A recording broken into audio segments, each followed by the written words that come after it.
Assalamualaikum Ayah Bunda, apa kabar dengan kegiatan masih di rumah? Gimana hari-hari mendampingi anak-anak bersekolah di rumah? Oke, tentunya banyak cerita karena yang selama ini anak-anak kita belajarnya di sekolah full dengan guru-guru dari pagi sampai siang atau bahkan ada yang sampai sore. Dan 1 bulan belakang otomatis sekarang sudah langsung belajar dengan kita karena kondisi belajar dari rumah. Ya, saya yakin banyak banget ceritanya, ada yang seru, ada yang kesel, ada yang stres gitu ya.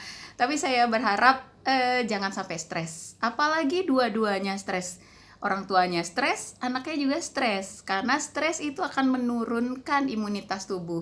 Nah, sementara dalam kondisi seperti saat ini tentunya imunitas tubuh kita harus maksimal gitu ya, agar bisa insya Allah menangkal penyakit-penyakit atau virus-virus yang sedang mengancam. Oke, baik, saya pada kesempatan ini akan sedikit sharing dengan kita semua bagaimana sih tips menjadi orang tua yang happy dan asik selama mendampingi anak dalam kegiatan belajar di rumah atau dalam rangka masa karantina ini ya, karena menurut kabarnya tuh masa karantina ini masih akan diperpanjang. Artinya kesempatan kita untuk mendampingi anak belajar di rumah ya bertambah juga waktunya, ya kan? Oke, saya di sini akan berbagi 5 tips gimana kita sebagai orang tua bisa menjadi orang tua yang happy dan asik dalam mendampingi anak-anak belajar di rumah. Oke, apa sih yang harus kita persiapkan? Apa sih tips-tipsnya? Baik, kita langsung yang pertama. Yang pertama itu adalah siap mental. Ya, kita sebagai orang tua harus siap mental dulu untuk menjadi guru bagi anak-anak kita. Pada sebenarnya sih ya guru terbaik itu sebenarnya memang harusnya adalah kita orang tua. Cuman kondisinya karena selama ini kita bermitra dengan sekolah, kita sudah menyerahkan pendidikan khususnya pendidikan akademis anak kepada guru gitu ya, sehingga kita tidak terlatih, tidak terbiasa, nggak siap mental untuk menjadi guru, apalagi khusus di bidang akademis misalnya dalam mendampingi anak-anak belajar. Tapi dalam kondisi seperti saat ini eh, tips yang pertama yaitu siap mental. Ya, siap mental menjadi guru bagi anak-anak kita gitu. Artinya kita tuh harus siap sebagai pribadi atau orang tua yang ikhlas dalam membantu anak-anak kita. Kata kuncinya adalah membantu. Ya, bukan ngajarin, bukan mengajarkan. Artinya kalau membantu itu kita itu turun tangan ketika anak-anak menemui kesulitan di dalam pelajarannya. Iya, jadi kita biarkan anak-anak belajar secara mandiri, tugas kita lebih kepada pengawalan atau pengawasan, dan kita turun tangan untuk membantu ketika anak-anak membutuhkan bantuan. Bukan yang kita harus mengajarkan, juga harus pinter, harus tahu semua pelajaran yang dipelajari oleh anak-anak kita. Nah, ini juga kesempatan kita mengajarkan anak-anak kita untuk bertanggung jawab terhadap pelajarannya, dan dia bisa menjadi pribadi yang mandiri di dalam menjalankan aktivitasnya belajar. Karena fungsi kita menyiapkan mental kita sebagai guru adalah sebagai pengawalan. Jadi kita itu membantu, bukan mengajarkan. Ya, jadi itu tips yang pertama. Dan yang pasti dalam tugas kita menjadi guru terbaik bagi anak-anak kita ini dalam membantu anak-anak kita belajar di rumah, tentunya adalah kesabaran yang tak berujung. Itu bahasa saya ya. Sebagai orang tua tentunya kita menyiapkan mental kita untuk menjadi pribadi yang benar-benar harus lebih sabar dalam menghadapi anak kita dengan kondisi yang seperti saat ini. Karena kita tahu yang istilahnya yang merasa kurang nyaman ataupun merasa terkaget-kaget dengan kondisi yang harus kita jalani saat ini, pastinya bukan hanya kita, tentunya anak kita juga ada rasa ketidaknyamanan yang biasanya dia ketemu dengan teman-temannya, yang biasanya bisa bercanda dengan teman-temannya, bermain dengan teman-temannya di sela-sela waktu belajar di sekolah rame-rame. Nah, sekarang mereka tidak mendapatkan itu lagi. Artinya sebagai orang tua kita yang sudah lebih bijak, yang sudah lebih bisa memahami, tentunya kita yang harus dituntut memiliki kesabaran yang tidak berujung dan dalam menyikapi kita sebagai guru anak kita di rumah gitu. Terus ya seperti yang pernah saya sharing juga, pastikan kata-kata yang keluar dalam ucapan kita itu selalu harus kata-kata yang positif. Karena ini adalah momen-momen anak-anak mengenang sesuatu di dalam kehidupannya. Karena ini momen yang belum tentu di masa depannya lagi dia akan merasakan momen seperti ini. Dan pastikan momen yang dia rasakan saat ini adalah momen yang indah, momen yang menyenangkan, momen yang sangat berkesan. Salah satu caranya adalah dengan menjaga ucapan kita selalu positif pada saat mendampingi anak-anak kita belajar gitu. Jangan sampai keluar ucapan-ucapan yang justru bikin anak-anak makin tertekan, justru bikin mereka jadi malah stres, atau justru membuat di alam bawah sadar mereka tertanam hal-hal yang tidak menyenangkan tentang orang tua. Jadi ingat, harus sabar tanpa batas dan ucapkan selalu kata-kata positif pada anak kita. Jangan sampai ketika kita mendampingi dia belajar, kamu tuh kok bodoh banget sih. Aduh, kamu itu kok nggak ngerti-ngerti, kesal bunda, males banget. Ya, dan ucapan-ucapan yang mungkin lebih negatif daripada itu jaga ucapan kita. Oke, itu yang pertama. Tips yang kedua, harus selalu bersyukur gitu. Harus kita bersyukur bahwa dengan momen seperti saat ini kita memiliki banyak waktu dan waktu yang lebih panjang dengan anak-anak kita.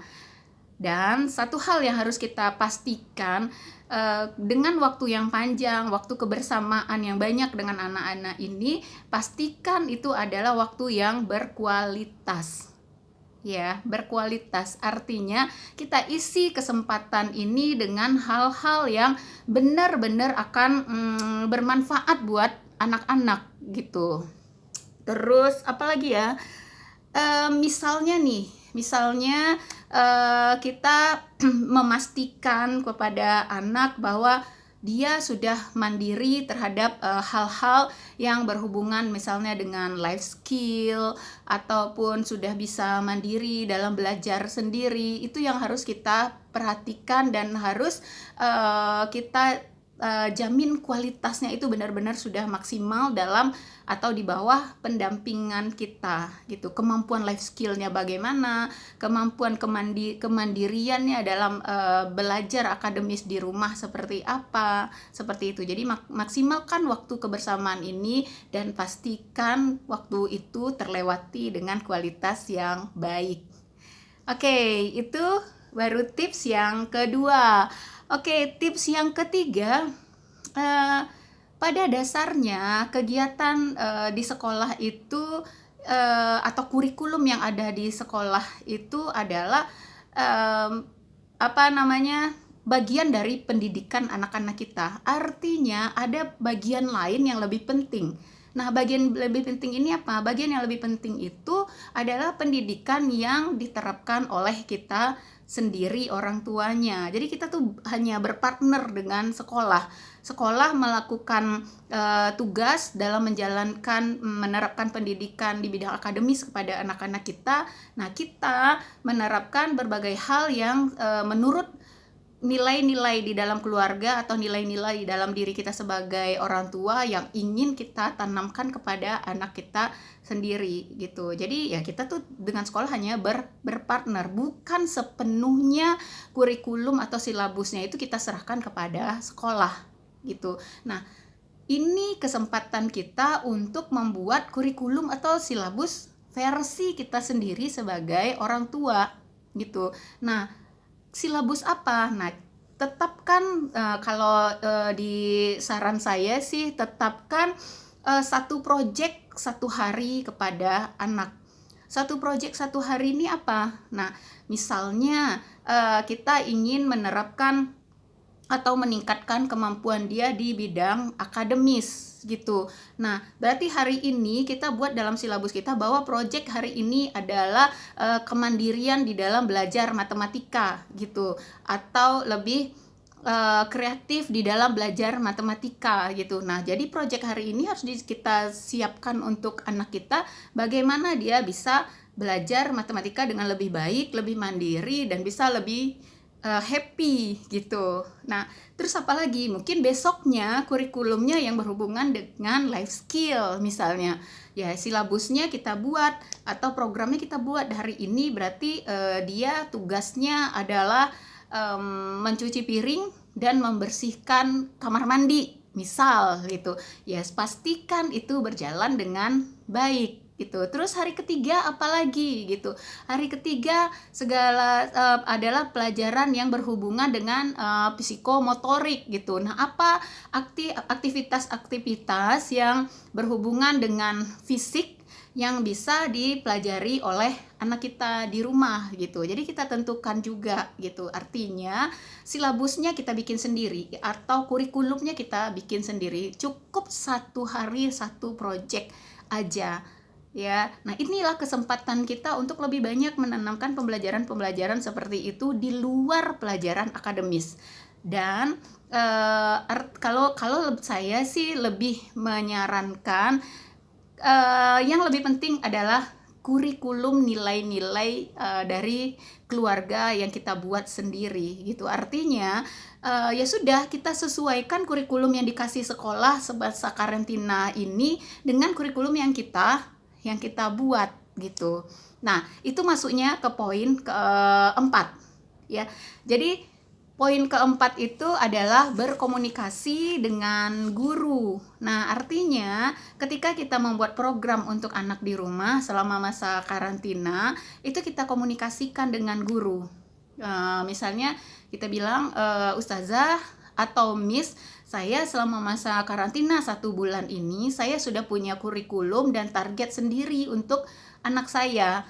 Selama 1 bulan ini target saya adalah, pertama dalam hal agama, dia harus sudah hafal doa-doa ini atau surat-surat ini, atau dia harus sudah rutin sholat 5 waktu dan dijalankan tepat waktu gitu. Terus yang kedua, dia harus sudah memahami bagaimana rutin setiap hari cuci piring setelah makan siang dan makan malam gitu, atau dia harus sudah bisa mempersiapkan sarapan pagi untuk satu keluarga, misal membantu saya gitu sebagai orang tuanya. Nah, hal-hal kayak gitu kita bisa diskusikan dengan guru.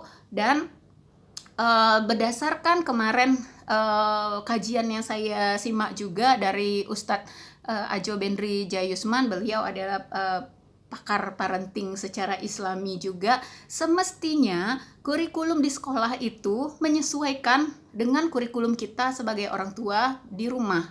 Artinya, kalau misalnya tugas-tugas di sekolah yang dibebankan kepada anak kita selama masa karantina ini sangat banyak, sangat berat, satu hari itu mungkin bisa sampai 3 atau 4 tugas PR yang harus dikerjakan oleh anak kita, sehingga membuat dianya juga stres, terus juga nggak bisa melakukan kurikulum atau hal-hal yang ingin kita tanamkan di rumah. Ya sudah, itu nggak apa-apa, nggak usah kita kerjakan semua, tapi dikomunikasikan dengan gurunya.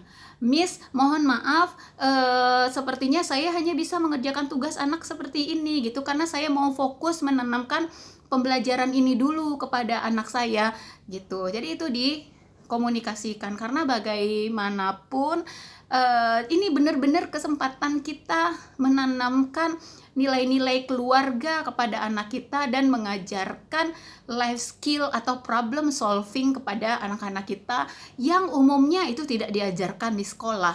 Artinya kita benar-benar harus memanfaatkan kesempatan ini dengan maksimal dan tidak tidak perlu juga terlalu fokus pada pelajaran, hanya tugas-tugas dari sekolah. Bukannya mengecilkan, akan tetapi seperti saya sampaikan tadi, itu bisa kita komunikasikan dengan gurunya sehingga guru dan kita bisa saling memahami dan saling bekerja sama gitu. Itu yang keempat. Terus yang jadi gini, artinya kita tuh akhirnya menjadi orang tua yang happy juga. Kita nggak terbebani dengan anak-anak harus benar-benar selesai tugasnya. Kalau anak-anak stres, dia kebanyakan tugas, ya sudah gitu. Dia cuma mampu mengerjakan 5 dari 10, ya silahkan, nggak masalah. Yang penting dia sudah bertanggung jawab mengerjakan dan dia nyaman saat mengerjakannya gitu. Yang utama adalah anak-anak kita nyaman dan happy sehingga dia akan tertanam pada memorinya, ini adalah masa-masa yang menyenangkan dengan orang tua, bukan masa-masa yang tersiksa. Karena sekali lagi, dengan dia tidak berkegiatan di luar, dengan mereka tidak bertemu dengan teman-teman, itu udah mau sesuatu yang tidak menyenangkan. Terus kita tambah lagi dengan tidak menyenangkannya, belajar dengan penuh stres dan tekanan oleh orang tua. Itu gimana? Saya pikir itu akan bikin anak-anak makin stres. Oke, orang tua juga stres. Oke, yang kelima, nah ini penting. Dokumentasikan aktivitas-aktivitas yang kita lakukan di rumah. Kalaupun enggak semua, dokumentasikan hal-hal yang kita anggap itu akan bisa jadi portofolio bagi anak-anak kita. Dokumentasikan hal-hal yang itu merupakan momen-momen penting dan menyenangkan oleh anak-anak kita.